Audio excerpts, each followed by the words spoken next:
Hello friends, Manjusha cooking and ব্লগে আপনাদের সবাইকে স্বাগত। বন্ধুরা, এখন শীত চলে যাচ্ছে, কিন্তু এই সময় শীতের সবজি দিয়ে একটা রেসিপি আপনাদের সঙ্গে ভাবলাম শেয়ার করি। তাহলে ভেজিটেবিল চপ। শীতকাল মানে কিন্তু ভেজিটেবিল চপ অবশ্যই প্রত্যেকের বাড়িতে প্রায় হয়, আমার বাড়িতে তো প্রত্যেক বছরই হয়। তো ভাবলাম এবছর আপনাদের সঙ্গে শেয়ার করি, একদম বিয়েবাড়ির স্টাইলের। আশা করি আপনাদের ভালো লাগবে। আমি এখানে একটু অন্যভাবে করেছি। এখানে আমি নিয়েছি গাজর, এইভাবে গাজরগুলো ছোট ছোট করে কেটে নিয়েছি। আলুগুলো এরকম করে কেটে নিয়েছি বিট, সেগুলো চৌকো চৌকো কেটে নিয়েছি। আর নিয়েছি কিছুটা কড়াইশুঁটি।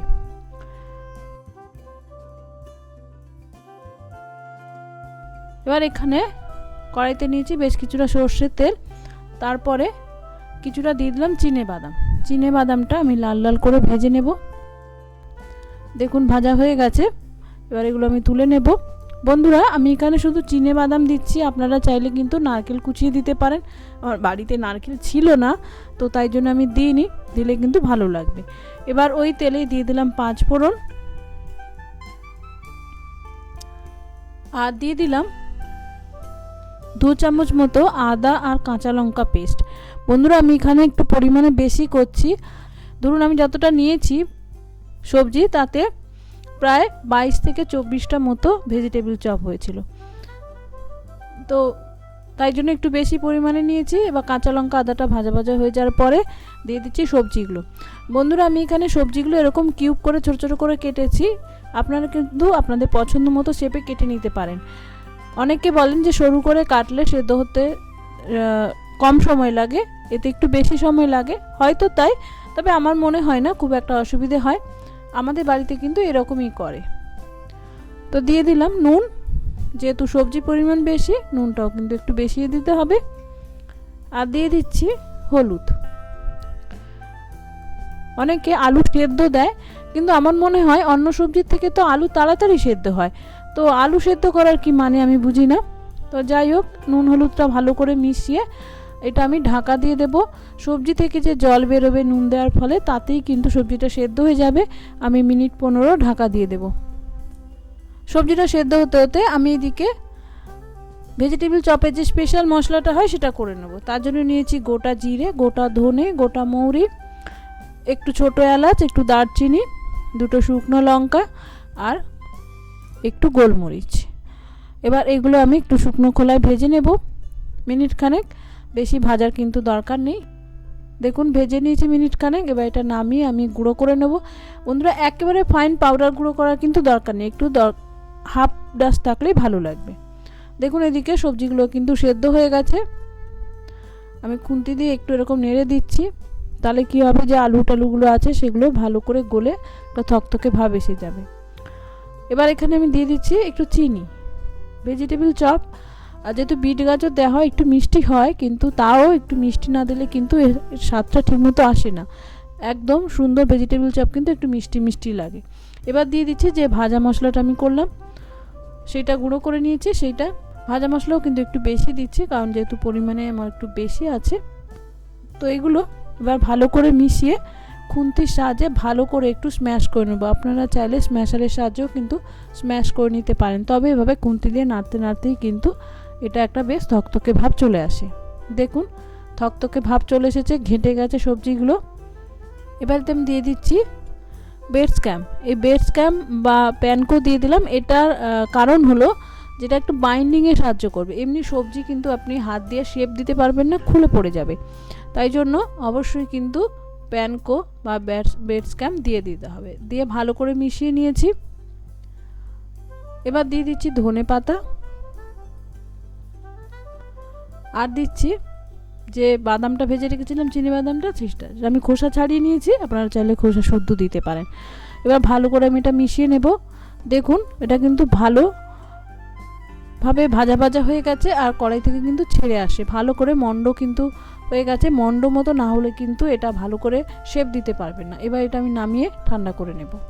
এবার এদিকে নিয়েছি কর্নফ্লাওয়ার, কিছুটা কর্নফ্লাওয়ার নিয়েছি আমি, আপনারা চাইলে ময়দা নিতে পারেন।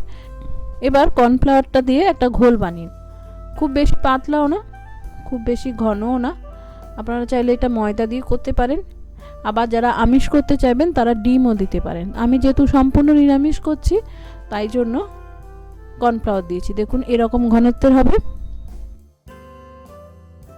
আর নিয়েছি এখানে ব্রেড স্ক্যাম আর ময়দা কোটিংয়ের জন্য। এবার যে তরকারিটা তৈরি করে রেখেছিলাম সেটা এইভাবে হাত দিয়ে একটু শেপ দিয়ে নেব, যেরকম কোলবালিশের মতো শেপ হয় ভেজিটেবিল চপের সেই রকম। আপনারা চাইলে অন্য শেপেও করতে পারেন, তবে সাধারণত আমরা দোকানে এইরকম শেপেই খেয়ে থাকি। আপনি যেরকম ছোট বড় যেরকম সাইজের করতে পারেন। আমি মোটামুটি একটা সাইজের করছি যেরকম দোকানে পাওয়া যায়। দেখুন এইভাবে করে নিয়েছি লম্বা করে।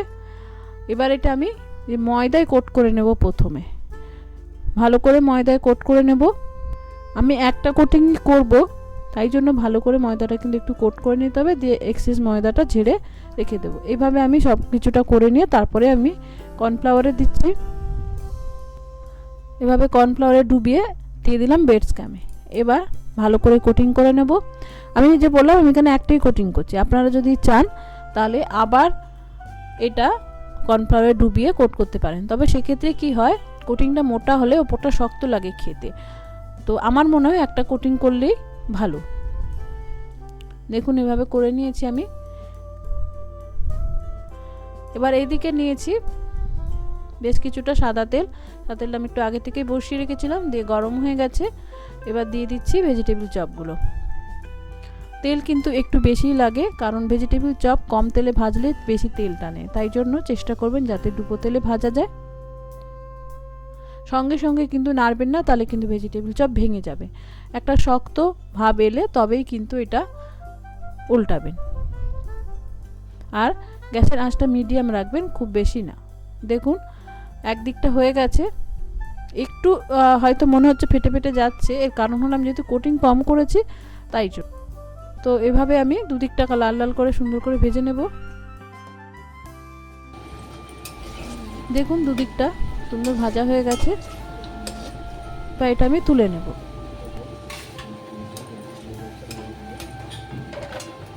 দেখুন খুবই কিন্তু মুচমুচে হয়েছে।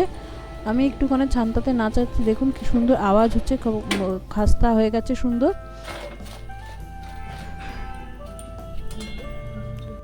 তো বন্ধুরা রেডি আমার ভেজিটেবিল চপ, একদম দোকানের মতো, দোকানের থেকেও আমার মনে হয় ভালো, খেতেও খুবই ভালো হয়েছিল। আমার শ্বশুরমশাই প্রত্যেকবার করে, এইবার আমি করেছি, উনি খেয়ে খুবই খুশি হয়েছিলেন যে খুবই টেস্টি হয়েছে। আর আমরা এইভাবে সবজি কেটে করি, আপনারা কিভাবে করেন আমাকে জানাতে পারেন, আশা করি আপনাদের ভালো লাগবে। তো এই সময় বিট গাজরের সময়, এই সময় বাড়িতে একবার অবশ্যই ট্রাই করবেন, আশা করি ভালো লাগবে। নমস্কার, ধন্যবাদ, ভালো থাকবেন।